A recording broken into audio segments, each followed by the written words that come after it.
So Bose quietly launched one of the best pairs of headphones this year, and I've been using them for about 2 months now to test them out thoroughly and make this in-depth review. These may look similar to the original Bose QuietComfort Ultra headphones, but these are the second generation, and honestly, Bose kind of nailed it. They added some new features, they fixed some of my biggest complaints, and they deliver an incredible experience. The video, by the way, is not sponsored. No brands had any editorial rights here, and no brand saw this before launch. So I'll be covering both pros and cons, and I actually want to go through this video in that order, like pro-con format. So before I mention the ANC while traveling, I want to start off in my most common use case, which is wearing these at my desk. I did that a lot over the past 2 months, and the first positive is that you can do that with these headphones. These are extremely comfortable. I can wear these all day and basically forget they're on my head. And I don't say that lightly. A lot of headphones, like you can wear them 2 hours and it starts to get really uncomfortable. I can wear these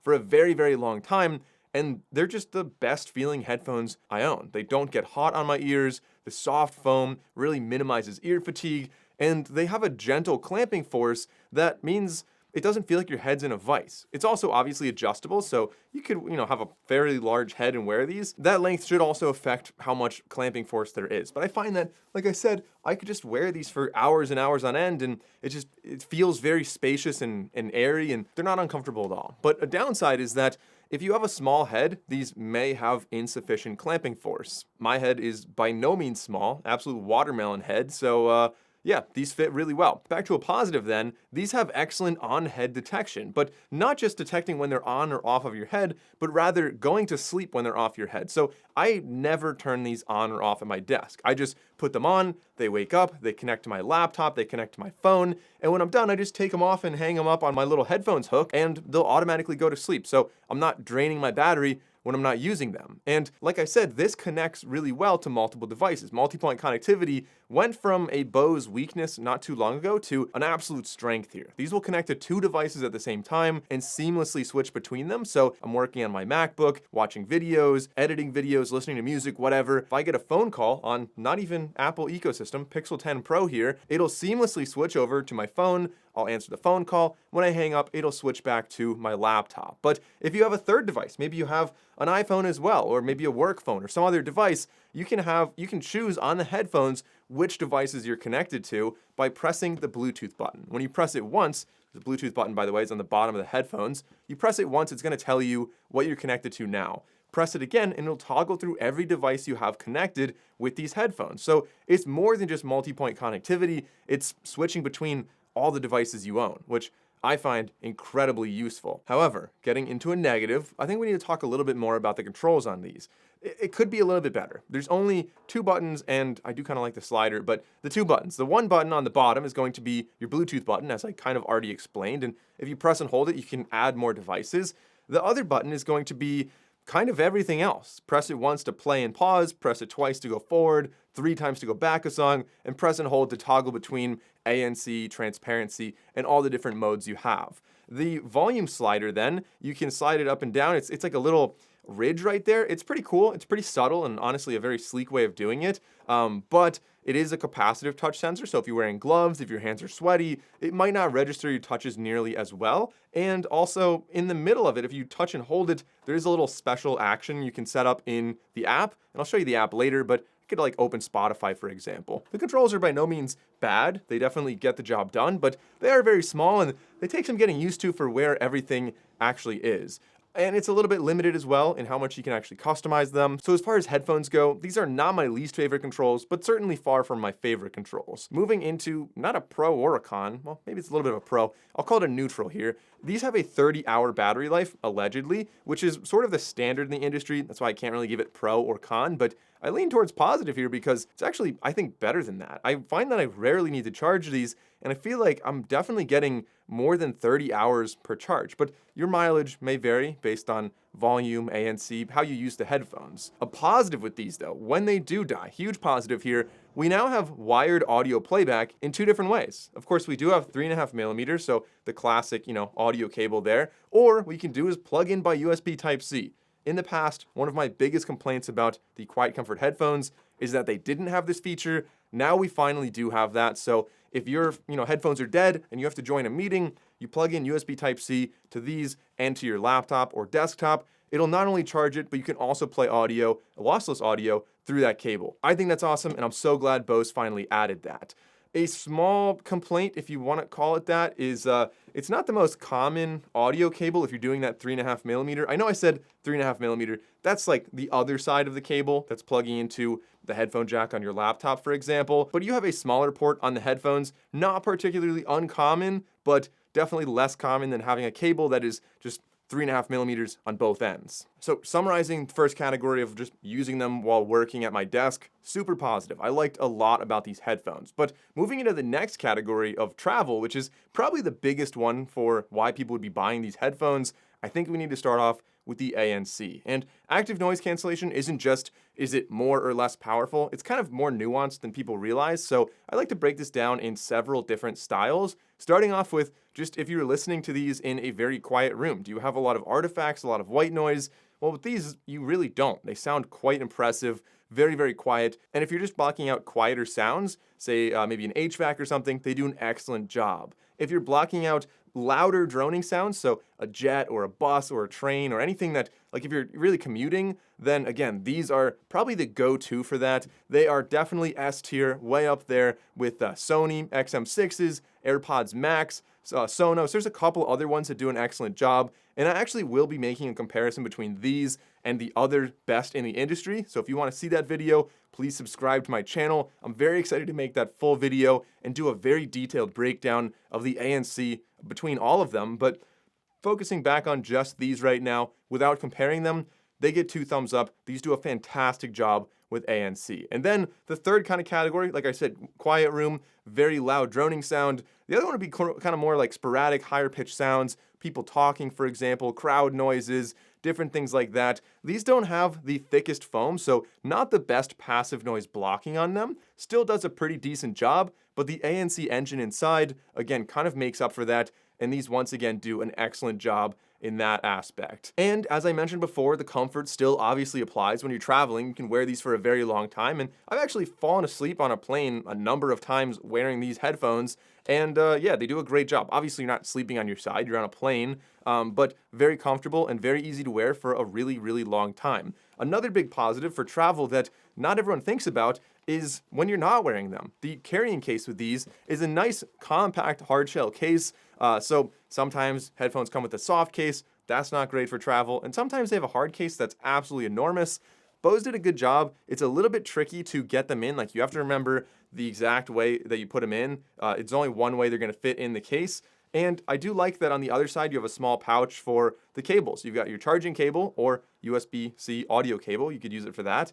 And of course, your audio cable, the 3.5 millimeter cable that is. Additionally, the aesthetics of these headphones are pretty great in my opinion. There's some kind of minimal, more understated design colors, or there's some flashier ones with gold on them. I think not just the overall design and the build of them looks good, but also the colorways. There's so many different ones to choose from. I'll put them on the screen right here, the different ones you could buy.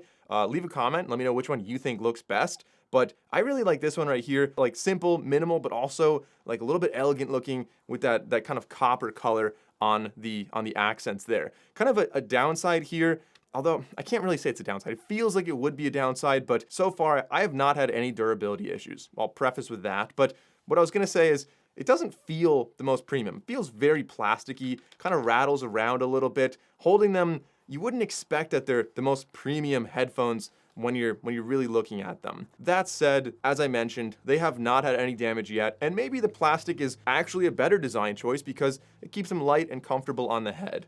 I don't know. Looks a little bit cheaper, and for the price, I'm a little disappointed they're not more metallic, but I mean, the comfort and the performance is really pretty good. Now, with that said, let's actually get into a microphone test and see how these perform. Maybe you're traveling and taking phone calls. So this is a microphone test using the Bose QuietComfort Ultra 2nd Gen headphones. I'm inside in the studio, so it should probably be as easy as it'll ever be for these headphones. This should sound pretty good.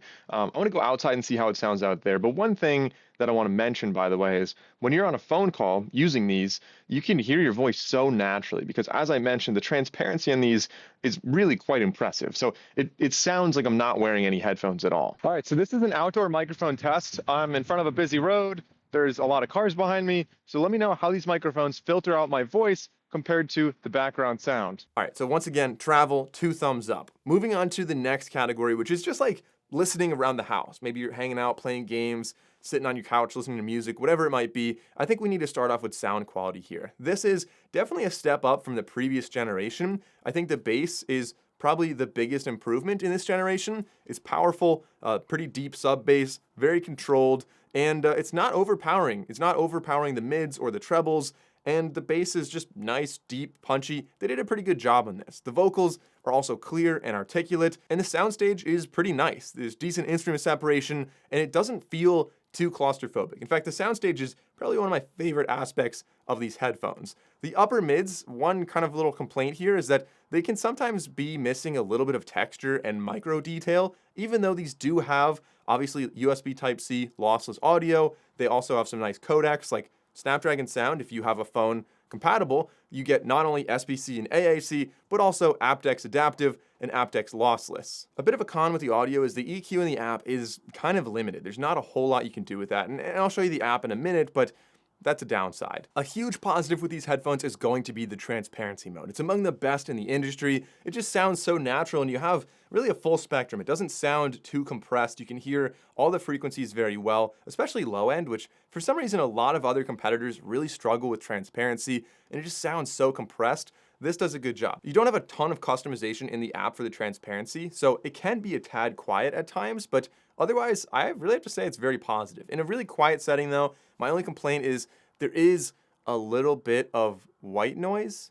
Like I don't hear it as much when I'm talking, but if I sit quietly, it's just a small amount of white noise there. Otherwise, again, among the best in the industry. These do also have Bluetooth 5.4, so it's a little bit more future-proof. We already have Bluetooth 6.0 and 6.1, so these are definitely not the most future-proof, but it's nice to see 5.4, but 5.4 is definitely good enough. So looking at the app, it automatically knows the color of your headphones. You have volume control there. They've got a little feature thing, whatever, they'll tell you some new features. You've got your modes, which you can customize and add your own modes. I do wish you could kind of delete some modes. Like I never use immersion mode, but immersion, like if you go and tap on the 3 buttons or 3 dots right there, you can't customize, like you can't do anything about that. It's just locked. That's what immersion mode is. Let me go back to aware so I can actually hear myself talk here. You've got source, so you can toggle between all the different devices you have paired to, and you can choose which 2 you're toggling to. Like you can see 2 are selected because we have multi-point connectivity on. You can choose which 2 it's going to be switching between. You've got noise control down here, which kind of is redundant because you just go to modes and set your modes like that. You've got immersive audio, which is your spatial audio. These have that 360 audio that, I mean, they do a great job. It's just, I'm not a big fan of it, so I always keep that off on all of my audio equipment. You've got the EQ, which, as I said, is very, very limited. You only have 3 bands. There's not a whole lot you can do. So that's a bit of a downside for such premium headphones. And you have the shortcut, as I mentioned before, where you can choose if you want like Spotify automatically, or you could see like the battery level or something like that. Otherwise, if you tap on the gear icon on the top right, you've got a couple extra things. You can see Bluetooth connections there. You've got your shortcut, touch control. You could just disable that if you don't want that all entirely. And you can customize like voice prompts and in-ear detection. Otherwise, the app is very, very simple, very rudimentary. I think that's a little bit of a downside with these. I wish there was a little bit more to the app. And then of course, the last category I want to talk about, using these in the gym. If you're paying a lot for headphones, I mean, a lot of people are gonna be wearing these when they're working out. These are not designed to be workout headphones by any means. There's no water resistance. I think that's a bit of a downside. And it's a fairly light clamping force on these as well. So that means if you're doing more dynamic workouts, they may not be the best choice. But if you're just running with them or walking on a treadmill or, I don't know, lifting weights, they could be fine. They do a pretty good job then. And a positive is that the ear cups are replaceable, so if they ever wear out or just get dirty or you want to clean them a little more, I don't know, better than you can from the outside, you just pop them right off. Don't be nervous, just pull, they come off. You shouldn't have to worry about them breaking. And I've tried other ear cups as well. You can buy third-party ones. I tried the Comply foam ones that do potentially give you a better passive noise block, as I was talking about earlier. But, I mean, I think these are just so comfortable. I went back to the original ones.